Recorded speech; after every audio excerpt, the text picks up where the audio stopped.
Students, good morning. और कैसे हैं आप लोग? उम्मीद है कि ठीक ही होंगे और अपनी पढ़ाई में बिजी होंगे।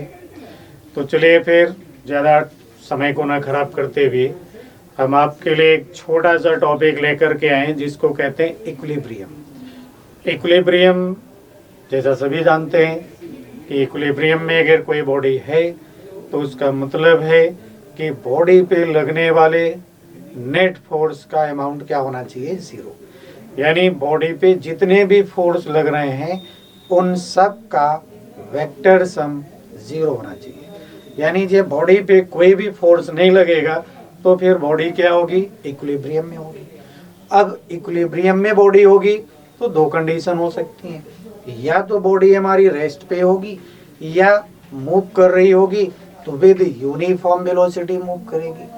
तो यानी अभी तक जो हम लोगों ने एक आइडिया मिला वो आइडिया बस इतना सही है कि अगर किसी भी बॉडी पे नेट फोर्स जीरो होगा तो हम लोग कहेंगे कि बॉडी हमारी इक्विलिब्रियम में है। अब इस इक्विलिब्रियम को जानने के लिए हम लोग फिर से वापस चलते हैं थोड़ा पोटेंशियल एनर्जी की तरफ और लौट के आ जाते हैं अपने मेन टॉपिक पे। तो यहाँ जैसे ही अभी हम लोगों ने लिखा था पोटेंशियल एनर्जी,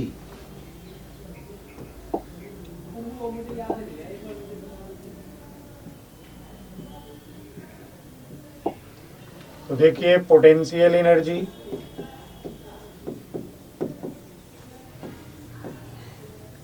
और इस पोटेंशियल एनर्जी को हम लोगों ने लास्ट टॉपिक में डिस्कस किया था और लिखा था इसको कि change in potential energy is equal to work done by. तो ये हो गई भाई हमारी रेफरेंस लाइन। अब यहाँ पे मान लीजिए कोई ऑब्जेक्ट है जिसकी ये इनिशियल पोजीशन हो गई आर और इसे यहाँ से खींच के हमने यहाँ पहुँचा दिया और ये डिस्टेंस हो गई आर प्लस डी आर। ये फाइनल पोजीशन हो गई। तो अब इनिशियल पोजीशन पे इसकी एनर्जी क्या लिख दी मैंने? यू नॉट, और यहाँ पे एनर्जी कितनी लिख डाली? यू। तो ये जो change in potential energy of system होगा, यानी change in potential energy of system, ये होना चाहिए negative times work done by conservative force, जिसे हम लिख सकते हैं minus F C dot D R. तो ये हो गया भाई D U is equal to minus F C dot D R. अब अगर इसे हम ऐसे लिख लें कि माइनस का D U upon D R, तो ये हो जाएगा भाई एफ सी, या फिर हम कहेंगे minus D U upon D are, ये होना चाहिए एफ सी कॉस थीटा। यानी ये जो पोटेंशियल एनर्जी लिखा हमने minus D U upon D R, इस D U upon D R को कहा जाता है पोटेंशियल ग्रेडियंट। समझ गए भाई? इसको क्या कहते हैं? Potential gradient. Potential gradient. अब ये जो पोटेंशियल ग्रेडियंट है ये देखिए इक्विवेलेंट टू फोर्स हो गया। तो potential gradient is a vector quantity. Potential gradient is a vector quantity and its magnitude is defined by the change in potential energy per unit change in distance। यानी change in potential energy per unit change in distance, ये हो गया potential energy gradient हो गया। और ये potential energy gradient equivalent to force, या फिर हम कहेंगे equivalent to component of force in direction of displacement। तो ये है हमारा पोटेंशियल एनर्जी ग्रेडियंट। इसे हम ऐसे भी समझ सकते हैं कि ये मान लीजिए इस डायरेक्शन में फोर्स है, यानी जो कंजर्वेटिव फोर्स है वो इधर की तरफ है, और इस ऑब्जेक्ट को हम यहाँ से लेकर के यहाँ हम किसी ऑब्जेक्ट को ले जाना चाहते हैं। ये इंक्लिनेशन एंगल हो गया थीटा। तो यहाँ इनिशियल पोटेंशियल एनर्जी और ये हो गई भाई फाइनल पोटेंशियल एनर्जी। तो जब इस ऑब्जेक्ट पे इधर लगेगा फोर्स और ये एंगल थीटा है तो फोर्स का फिर इधर कंपोनेंट होना चाहिए एफ कॉस थीटा। यानी फोर्स का डिस्प्लेसमेंट की डायरेक्शन में जो कंपोनेंट है वो हो गया F cos थीटा। अब F cos थीटा और यहाँ से लेकर के हम यानी इस इनिशियल पोजीशन से हमने शिफ्ट कर दिया इसको फाइनल पोजीशन में, तो इसकी जो पोटेंशियल एनर्जी का चेंज हुआ वो हो गया U final minus U initial. अब यहाँ अगर हम लिखते वर्क डन तो ये हो गया था माइनस FC cos थीटा और फिर लिख देते dr, तो यही हो गया du is equal to minus FC cos theta into dr, या करते हैं हम du upon dr minus du upon dr, तो ये हो गया था FC cos थीटा। यानी change in potential energy per unit change in distance, ये होगा इक्विवेलेंट टू फोर्स या component of force in direction of displacement. यहाँ एक माइनस साइन है, इस माइनस साइन का मतलब बस इतना सही है कि जो कंजर्वेटिव फोर्स होगा उस कंजर्वेटिव फोर्स की डायरेक्शन में पोटेंशियल एनर्जी कम होगी, कंजर्वेटिव फोर्स के अपोजिट डायरेक्शन में अगर हम जाते हैं तो पोटेंशियल एनर्जी इंक्रीज होगी। यानी potential energy gradient vector quantity है और फोर्स भी वेक्टर क्वांटिटी है, बट दोनों वेक्टर की डायरेक्शन क्या है अपोजिट। फोर्स की डायरेक्शन में जाएंगे पोटेंशियल एनर्जी कम होगी, फोर्स के अगेंस्ट जाएंगे पोटेंशियल एनर्जी बढ़ेगी।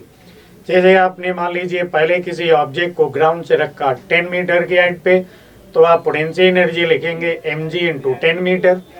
अब थोड़ा सा नीचे लेकर के आ गए 5 मीटर पे रखा ग्राउंड से, तो देखिए mg किधर लग रहा है डाउनवर्ड। अब आप 10 मीटर से 5 मीटर की हाइट पे इसको लेकर के आ गए, तो अब यहाँ जो पोटेंशियल एनर्जी होगी वो हो गई mg इंटू 5 मीटर। तो mg इंटू 5 मीटर देखिए कम हो गई पोटेंशियल एनर्जी, पहले पोटेंशियल एनर्जी क्या थी, ज्यादा थी। तो बस माइनस साइन का बस इतना सही मतलब है कि यहाँ पे माइनस साइन इंडिकेट करता है कि फोर्स की डायरेक्शन में, फोर्स कौन सा, कंजर्वेटिव फोर्स।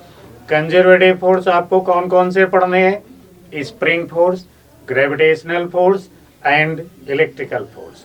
ये 3 फोर्स आपके सिलेबस में जो आप पढ़ेंगे, और ये तीनों ही फोर्स क्या होते हैं, कंजर्वेटिव। इसके अलावा एयर रेजिस्टेंस, फ्रिक्शन, ये सारे होते हैं नॉन कंजर्वेटिव।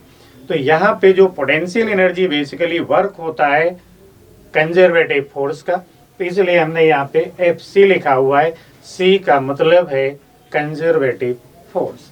तो यहाँ change in potential energy per unit change in distance, जिसे हम पोटेंशियल एनर्जी ग्रेडियंट कहते हैं, उससे हमें क्या मिलेगा, फोर्स या फिर component of force in direction of displacement. इतनी बात क्लियर होगी। तो फिर अब हम लोग आगे देखते हैं कि कैसे मिलेगा। तो यहाँ देखिए हमने एक स्प्रिंग बना दी, छोटा सा एग्जाम्पल आपको समझने के लिए। अभी स्प्रिंग देखिए अभी ये अपनी नेचुरल लेंथ पे है, फिर हमने इसको भाई पुल करना शुरू किया और पुल करके हमने इसको यहाँ पहुँचा दिया x लेंथ पे। तो जब ये x लेंथ का इसमें स्ट्रेच हो गया यानी डिफॉर्मेशन हो गया, तो हम कहेंगे इस पोटेंशियल एनर्जी होना चाहिए यहाँ पे। और कितनी पोटेंशियल एनर्जी है, मान लीजिए हमने लिख दिया हाफ के एक्स स्क्वायर। अब ये हो गया हाफ के एक्स स्क्वायर, इसे अगर हम डिफ्रेंशिएट कर लें du अपॉन dx, तो ये हो गया हाफ के और इधर हो गया 2x, यानी माइनस du अपॉन dx से क्या मिल गया हमको, kx मिल गया। तो माइनस du अपॉन dx क्या होता है, फोर्स। तो यहाँ देखिए हमें मिल गया फोर्स, और कितना फोर्स हो गया, kx। हम लोग जानते भी हैं कि स्प्रिंग का फोर्स कितना होगा, kx होगा। तो इस तरीके से अगर हमें पोटेंशियल एनर्जी मालूम है तो हम फोर्स कैलकुलेट कर सकते हैं। एक और छोटा सा एग्जाम्पल देखते हैं हम लोग, इतना तो क्लियर हो गया होगा।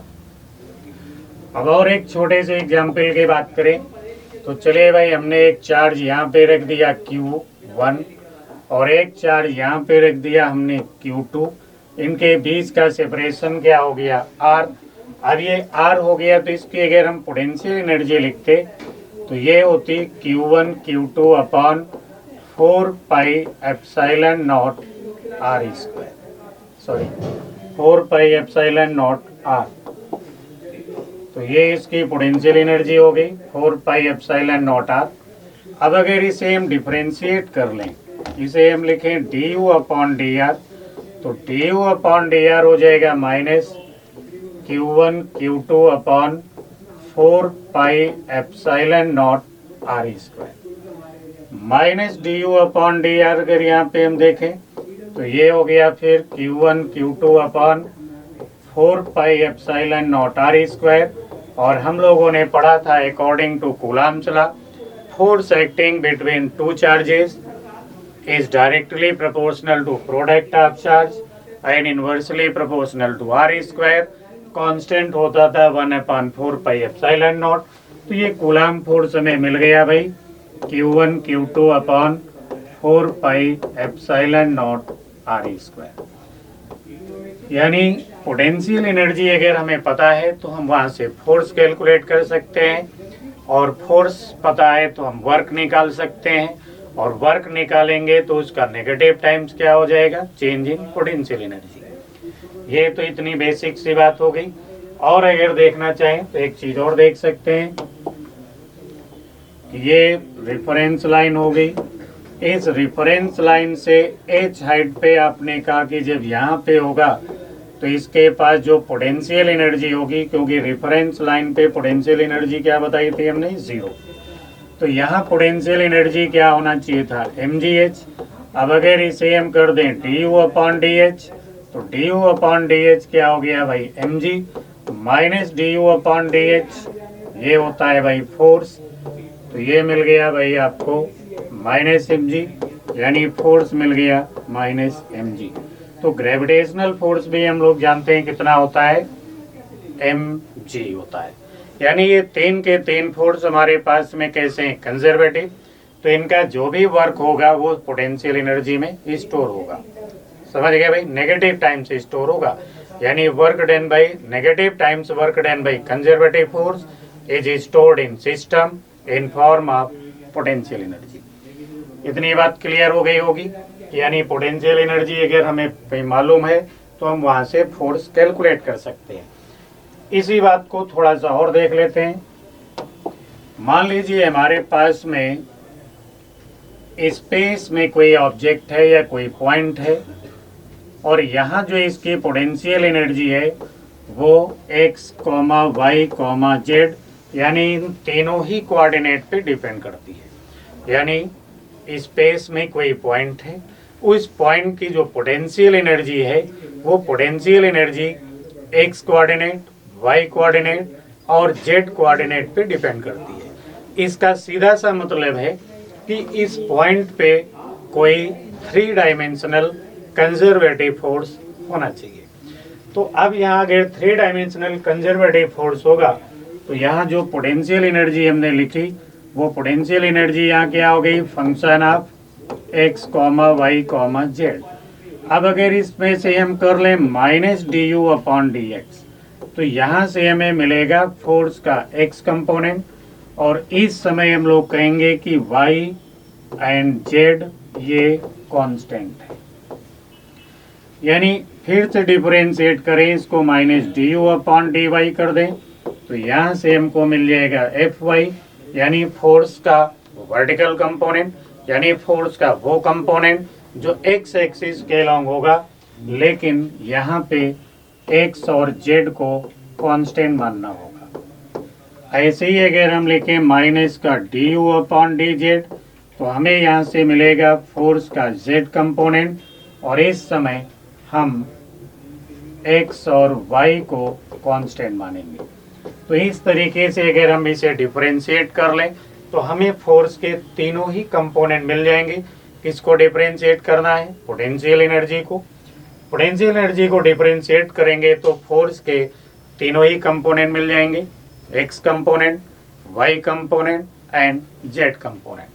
अब जब ये तीनों ही कंपोनेंट हमें मिल जाएंगे तो हम तो जानते हैं कि फोर्स वेक्टर होता है एफ एक्स आई कैप प्लस एफ वाई जे कैप प्लस एफ जेड के कैप।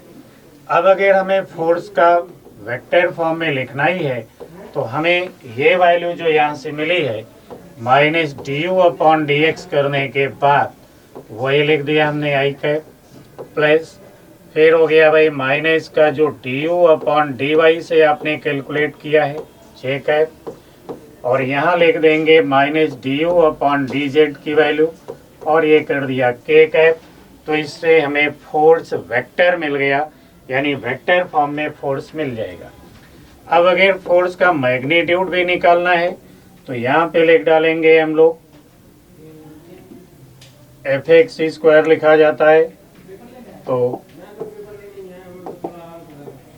लिख देंगे भाई minus D U upon D x से जो वैल्यू मिली है लिख के स्क्वायर कर लेंगे, प्लस ये रहा माइनस का D U upon D Y लिख के स्क्वायर कर डालेंगे, और minus D U upon D Z की वैल्यू भी लिखेंगे और स्क्वायर कर लेंगे। तो इस तरीके से हमें फोर्स का मैग्नीट्यूड मिल जाएगा। तो फोर्स की हमने मैग्नीट्यूड भी कैलकुलेट कर ली, फोर्स के तीनों कंपोनेंट कैलकुलेट कर लिए, किसकी हेल्प से? पोटेंशियल एनर्जी की हेल्प से। तो अगर potential energy X Y Z का कंपोनेंट है तो एक्स वाई जेड पे डिपेंड करती है तीनों कोऑर्डिनेट पे, तो वहाँ 3 डायमेंशनल फोर्स होगा। 2 कोऑर्डिनेट पे डिपेंड करती है, it means 2 dimensional conservative force होगा, और एक ही क्वांटिटी पे एक ही कोऑर्डिनेट पे डिपेंड करती है, इट मीन्स वहाँ पे 1 डायमेंशनल कंजर्वेटिव फोर्स होगा। इतनी बात क्लियर हो गई होगी। चलिए अब देखते हैं हम लोग यहाँ पे एक बढ़िया सा एग्जाम्पल। यहाँ एग्जाम्पल है कि फोर्स इज गिवन एज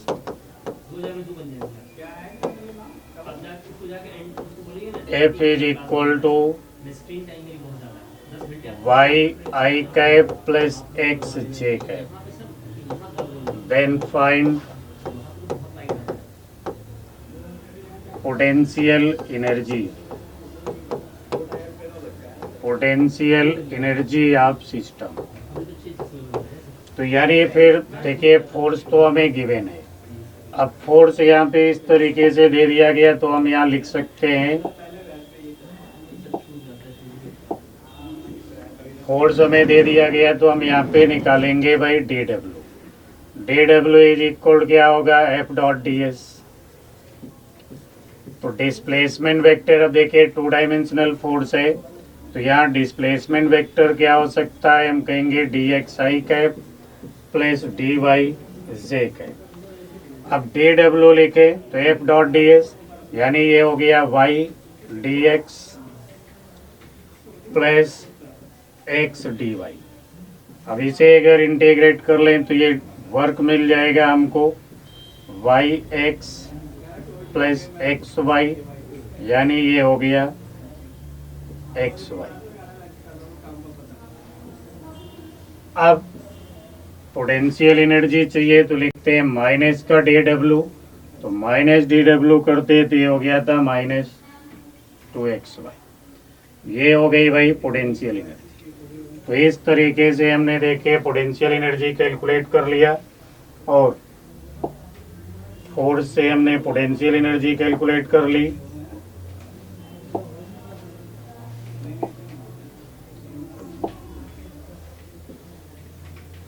तो पोटेंशियल एनर्जी मिल गई हमको यहाँ पे, यानी U इज इक्वल मिल गया माइनस एक्स वाई, और आगे कुछ कांस्टेंट वगैरह लिखना चाहें तो वो भी लिख सकते हैं। तो ये मिल गई हमको पोटेंशियल एनर्जी। अब अगर इसका हम रिवर्स कर डालें, रिवर्स करने का मतलब मान लीजिए हमको गिवन होती पोटेंशियल एनर्जी और कैलकुलेट करना होता फोर्स, यानी suppose potential energy is given as minus X Y, और कह दिया गया find the force, find the force. तो हम यहाँ जब लिखेंगे इसको D U upon D X, तो ये मिला हमें माइनस वाई, तो minus D U upon D X क्या हो जाएगा फिर? Y I cap. और अगर इसको हम फिर से डिफरेंशिएट करें भाई D U upon D Y, तो ये हो गया माइनस एक्स, तो minus D U upon D Y क्या हो जाएगा फिर? Minus D U upon D Y हो गया एक्स, ये रहा जे कैप। तो देखिए फोर्स वेक्टर हमको यहाँ पे मिल गया Y I cap plus X J cap. तो पोटेंशियल एनर्जी से हम लोगों ने फोर्स कैलकुलेट कर लिया, और फोर्स मिलेगा तो पोटेंशियल एनर्जी कैलकुलेट कर लेंगे। अब इतनी सी चीज़ क्लियर हो गई होगी, तो फिर हम चलते हैं भाई कर्व की तरफ। तो यहाँ देखिए, ये मान लीजिए अब मिल गया हमें पोटेंशियल एनर्जी और डिस्टेंस का ग्राफ। यहाँ पे है पोटेंशियल एनर्जी और डिस्प्लेसमेंट का ग्राफ मिल गया, और ये जो ग्राफ है वो ऐसे बना हुआ है। अब इस तरीके का ग्राफ अगर हमें मिल गया तो इस पर्टिकुलर पॉइंट पे अगर हम जाके बात करें तो यहाँ पे जो है पोटेंशियल एनर्जी के लिए जब हम कैलकुलेट करते du/dx, तो du/dx क्या हो गया भाई, स्लोप हो गया, यानी tan थीटा हो गया, और यहाँ पे थीटा की वैल्यू 0 है, तो du/dx क्या हो गया भाई, 0 हो गया। फोर्स होता है -du/dx, तो हम कहेंगे यहाँ पे कोई फोर्स नहीं लग रहा है। अब यहाँ पे जब कोई फोर्स नहीं लग रहा है तो इसका मतलब है कि वो पॉइंट इक्विलिब्रियम में होना चाहिए, यानी ये जो पॉइंट है वो क्या होना चाहिए, इक्विलिब्रियम पे होना चाहिए। अब ये इक्विलिब्रियम स्टेबल है, अनस्टेबल है या न्यूट्रल है, ये चेक करने के लिए हम यहाँ पे देखिए अब क्या करने वाले हैं। तो यहाँ पे हम लोग फिर से इसी ग्राफ को बनाएंगे, और अब की बार देखिएगा, यहाँ पे हमने ऐसे ये ग्राफ बना लिया और ये पता चल गया कि ये जो पॉइंट है वो इक्विलिब्रियम में है। अब ये इक्विलिब्रियम कैसा है, स्टेबल, अनस्टेबल या न्यूट्रल, ये जानने के लिए हम इस पॉइंट से थोड़ा इधर आ गए। अब थोड़ा सा इधर आ गए और यहाँ पे हमने एक ऐसे टेंजेंट बना लिया। तो जब हमने ये टेंजेंट बनाया तो ये टेंजेंट का हमें मिल गया स्लोप। अब यहाँ जो tan थीटा है du/dx से जो मिलेगा वो वैल्यू कैसी होना चाहिए, पॉजिटिव होनी चाहिए। अब ये वैल्यू पॉजिटिव है तो फोर्स क्या होगा, फिर हम लिखते हैं -du/dx। अब -du/dx लिखेंगे तो फोर्स क्या हो गया भाई, नेगेटिव हो गया, नेगेटिव फोर्स हो गया यहाँ पे, यानी नेगेटिव एक्स एक्सिस के लॉन्ग फोर्स लगेगा, इधर फोर्स लगेगा भाई। यही काम अगर हम थोड़ा सा इस पॉइंट से हट के यहाँ पे आते और फिर हम एक ऐसे टेंजेंट बनाते। अब इस टेंजेंट का देखिए स्लोप यहाँ से दिख रहा है कि मोर देन 90 डिग्री है, तो इसका जो स्लोप होगा du/dx वो ऑलरेडी नेगेटिव होना चाहिए। तो ये नेगेटिव होने का मतलब है कि जो फोर्स होगा यहाँ पे वो हो गया -du/dx, यानी फोर्स हमें जो मिलना चाहिए वो पॉजिटिव मिलना चाहिए।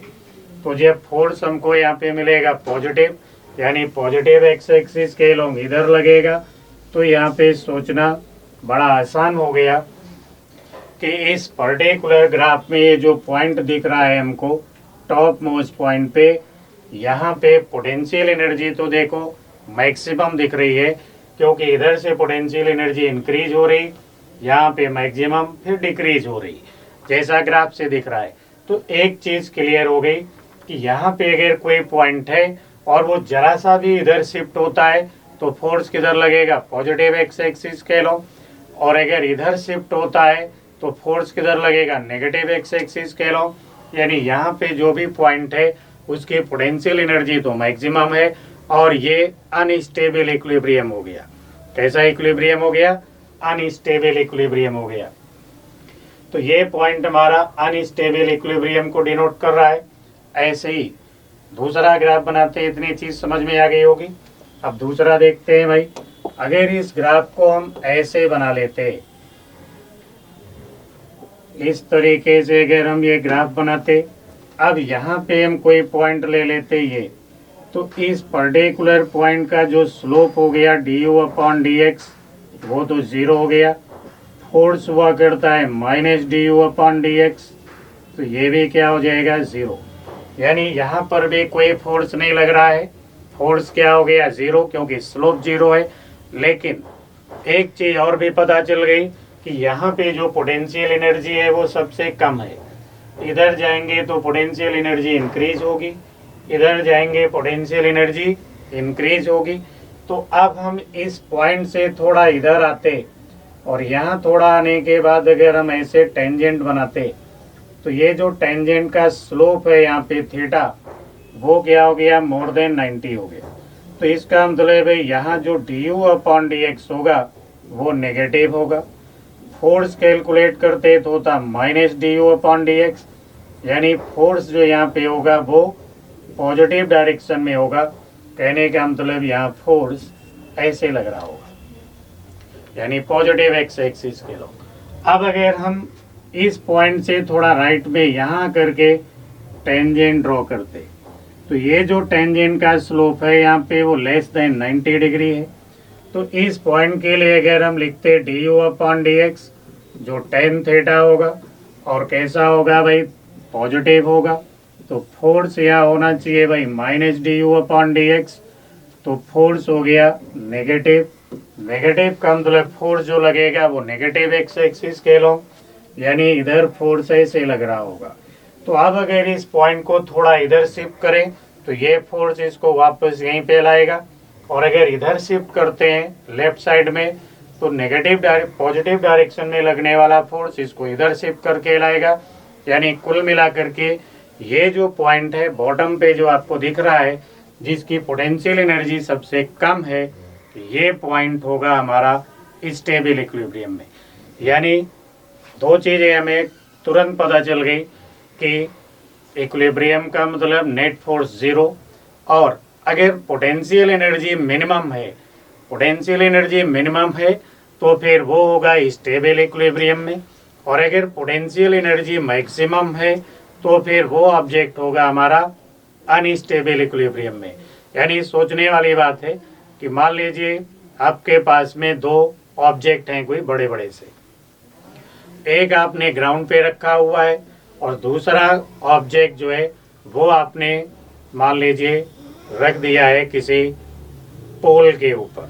अब किसी पोल पे आप रख देंगे तो देखिए यहाँ पे होने वाला क्या है, मान लीजिए एक तो ये ग्राउंड हो गई, ग्राउंड पे एक ये ऑब्जेक्ट आपने ऐसे रख दिया पड़ा हुआ है, दूसरा आपने कहा ये पोल हो गया हमारे पास, और इस पोल की हाइट है h, और इस पोल के ऊपर आपने एक ब्लॉक रखा हुआ है इस तरीके से, इसका भी मास है m। तो इसकी अगर हम पोटेंशियल एनर्जी लिखें तो क्या होगी, जीरो। अब इधर इसका जो फोर्स होगा इस पे लग रहा होगा mg, और इस डायरेक्शन में होगा नॉर्मल रिएक्शन, तो यहाँ वेट नॉर्मल रिएक्शन से बैलेंस हो गया, यानी नेट फोर्स क्या हो गया, जीरो हो गया। बट यहाँ पे अगर हम आके देखें तो यहाँ पर भी जो नॉर्मल रिएक्शन है वो लग गया, देखिए अपवर्ड डायरेक्शन में, और जो वेट है वो इस पे लग रहा होगा नीचे की तरफ, यानी यहाँ पर भी नेट फोर्स तो जीरो हो गया। तो हम कहेंगे ये भी इक्विलिब्रियम में है और ये भी इक्विलिब्रियम में हो गया, क्योंकि यहाँ पर भी नेट फोर्स क्या हो गया, जीरो। बट इसके पास जो पोटेंशियल एनर्जी है वो कितनी है, mgh है, और इसके पास पोटेंशियल एनर्जी क्या है, जीरो है। अब जरा सा भी अगर ये पोल हिला तो ये ब्लॉक हमारा नीचे आ जाएगा। अब नीचे आके गिर जाएगा, इट मीन्स ये इक्विलिब्रियम में तो था, बट कैसा इक्विलिब्रियम था इसका, अनस्टेबल, क्योंकि इसके पास पोटेंशियल एनर्जी थी। और ये स्टेबल इक्विलिब्रियम में है, ये जरा सा भी हिल जाएगा तो भी यहीं रहेगा, कहीं नहीं जाने वाला है, क्योंकि इसके पास पोटेंशियल एनर्जी मिनिमम है। तो जिस ऑब्जेक्ट की यानी जहाँ पोटेंशियल एनर्जी मैक्सिमम होगी वो होगा अनस्टेबल इक्विलिब्रियम में, और जहाँ पोटेंशियल एनर्जी मिनिमम होगी वो होगा स्टेबल इक्विलिब्रियम में। अब इसके अलावा एक तीसरा इक्विलिब्रियम भी होता है जिसे हम लोग कहते हैं न्यूट्रल इक्विलिब्रियम। अब न्यूट्रल इक्विलिब्रियम का मतलब है कि उसकी पोटेंशियल एनर्जी क्या रहेगी, कांस्टेंट। तो अगर हम यहाँ एक ग्राफ से समझते हैं कि ये हमें पोटेंशियल एनर्जी और डिस्टेंस का ग्राफ मिल गया। अब पोटेंशियल एनर्जी और डिस्टेंस का ग्राफ मिल गया तो हमने यहाँ पे एक पॉइंट ले लिया ए। अब इस ए का अगर हम स्लोप चेक करें du/dx तो ये होना चाहिए जीरो, यानी फोर्स क्या होगा यहाँ पे जीरो। अब इससे लेफ्ट या राइट अगर हम कोई पॉइंट लें तो इसका भी स्लोप क्या हो जाएगा, इस पॉइंट का भी स्लोप क्या होगा, जीरो होगा, यानी यहाँ पर भी फोर्स क्या हो गया, जीरो। यहाँ पे अगर हम कोई पॉइंट लें, इसका स्लोप चेक करें तो यहाँ पर भी स्लोप जो du/dx से 0 होगा, तो यहाँ पर भी फोर्स क्या हो गया 0। यानी यहाँ पोटेंशियल एनर्जी हमारी कांस्टेंट है, तो जिस पॉइंट पे हम इक्विलिब्रियम चेक करें उसके लेफ्ट भी फोर्स 0 है, उसके राइट भी फोर्स 0 है। इसका मतलब ऐसे इक्विलिब्रियम को कहा जाता है न्यूट्रल इक्विलिब्रियम। तो ये न्यूट्रल इक्विलिब्रियम में है। फॉर एग्जाम्पल अगर हमारे पास मान लीजिए ये स्फीयर होता और स्फीयर है, ये ऐसे ग्राउंड पे पड़ा हुआ है। अब स्फीयर अगर ये ग्राउंड पे पड़ा है तो फिर इसका सेंटर ऑफ मास कितनी दूर होगा, रेडियस के बराबर। यानी इसकी अगर हम पोटेंशियल एनर्जी लिखें तो क्या होगी mgr।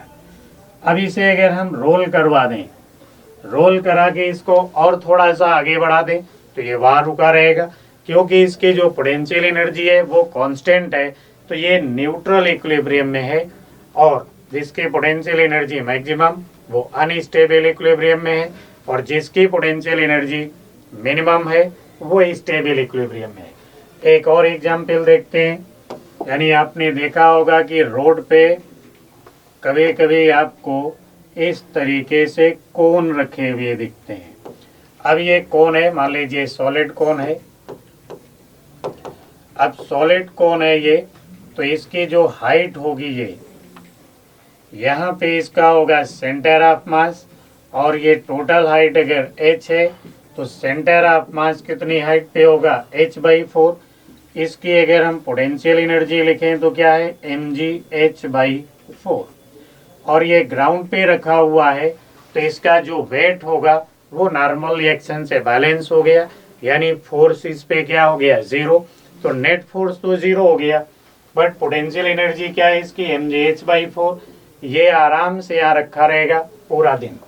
लेकिन अगर आप इसी कोन को ऐसे रखने की कोशिश करो, इस तरीके से अगर आप रखेंगे, सॉलिड कोन है एग्जैक्टली जो आपने पहले देखा, तो अब सॉलिड कोन है ये इसका सेंटर हो गया, तो यहाँ इसका सेंटर ऑफ मास होगा। और टोटल हाइट आपने कहा था इसकी h है, तो जब टोटल हाइट इसकी h है तो ग्राउंड से जो सेंटर ऑफ मास की हाइट होगी वो होना चाहिए 3h/4। अब इसकी पोटेंशियल एनर्जी को हम लिखें तो क्या होगा mg इंटू 3h/4। यानी ये कोन इसके पास पोटेंशियल एनर्जी ज़्यादा है, तो ये अनस्टेबल इक्विलिब्रियम में है। इवन यहाँ पर भी जो वेट है mg वो नॉर्मल रिएक्शन से बैलेंस हो गया। नेट फोर्स क्या हो गया 0 हो गया। तो नेट फोर्स तो 0 है, बट पोटेंशियल एनर्जी मैक्सिमम है, ये कभी भी यहाँ से गिर सकता है। इतनी बात समझ में आ गई होगी। तो इक्विलिब्रियम क्या होता है, स्टेबल, अनस्टेबल और न्यूट्रल, ये आप समझ गए होंगे। और अगर आप समझ गए हैं तो 1 मिनट और आप कर लेंगे, और वो इधर देखिए। यानी जब हमें बात करनी होगी किसकी, इक्विलिब्रियम की,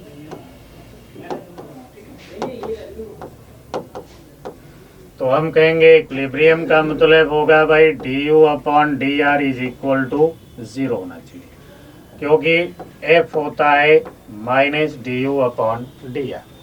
तो जब du/dr 0 होगा तो नेट फोर्स यहाँ पे 0 होगा, और सिस्टम होगा हमारा इक्विलिब्रियम में। बट ये जो इक्विलिब्रियम है अभी अभी हम लोगों ने इन्हें अलग अलग चेक किया, तो पता चला एक तो है भाई अनस्टेबल। अब इस अनस्टेबल का मतलब है कि यहाँ पर भी एफ नेट क्या होना चाहिए 0। यानी du/dr अभी भी क्या होना चाहिए यहाँ पे 0 होना चाहिए। तो du/dr अगर 0 होगा तो इसका मतलब है कि यहाँ पे नेट फोर्स क्या होना चाहिए 0। यानी अगर हमें पोटेंशियल एनर्जी पता है as a function of XYZ कुछ भी लिखा है डिस्प्लेसमेंट, तो पहला काम है हम उसे डिफरेंशिएट करेंगे। डिफरेंशिएट करेंगे तो फर्स्ट टर्म क्या आना चाहिए 0 होना चाहिए। अब अगर इसका हम डबल डिफरेंशियल यहाँ कैलकुलेट करें, और डबल डिफरेंशियल अगर यहाँ पे आ गया लेस देन 0, मतलब आ गया नेगेटिव में, तो इसका मतलब होगा कि पोटेंशियल एनर्जी क्या होगी मैक्सिमम, और ये होगा अनस्टेबल। तो इस तरीके से हम लोग चेक करेंगे कि बॉडी हमारी किस तरीके के इक्विलिब्रियम में है। यानी अगर हम स्टेबल इक्विलिब्रियम की बात करें तो ये स्टेबल इक्विलिब्रियम के लिए भी यानी du/dr क्या होना चाहिए, 0। तो इससे पता चला कि भाई नेट फोर्स इस पे 0 है, तो बॉडी कैसे होगी, इक्विलिब्रियम में होगी। लेकिन जब हम डबल डिफरेंशियल करेंगे इसका, और डबल डिफरेंशियल इसका अगर हमने किया और वो आ गया भाई ग्रेटर देन 0, मतलब पॉजिटिव में वैल्यू आ गई, पॉजिटिव हो गया, तो फिर हम कहेंगे अब इसके पास पोटेंशियल एनर्जी मिनिमम होगी और ये होगा स्टेबल इक्विलिब्रियम। और अगर हमने अब ये हो गया न्यूट्रल इक्विलिब्रियम, तो यहाँ जब हम डिफरेंशिएट करेंगे du/dr तो 0 आएगा, डबल डिफरेंशियल की जरूरत नहीं, ये भी क्या आ गया भाई 0 आ गया। तो हम कहेंगे पोटेंशियल एनर्जी कांस्टेंट है, तो फिर ये होगा न्यूट्रल इक्विलिब्रियम में। तो इस तरीके से हम लोगों ने समझ लिया कि जो इक्विलिब्रियम है वो 3 तरीके का होगा मोस्टली, स्टेबल, अनस्टेबल और न्यूट्रल। तो उम्मीद है आपको इक्विलिब्रियम समझ में आ गया होगा। तो ठीक है, फिर नेक्स्ट टर्म पे मिलते हैं अगले किसी टॉपिक के साथ में। तब तक के लिए नमस्कार।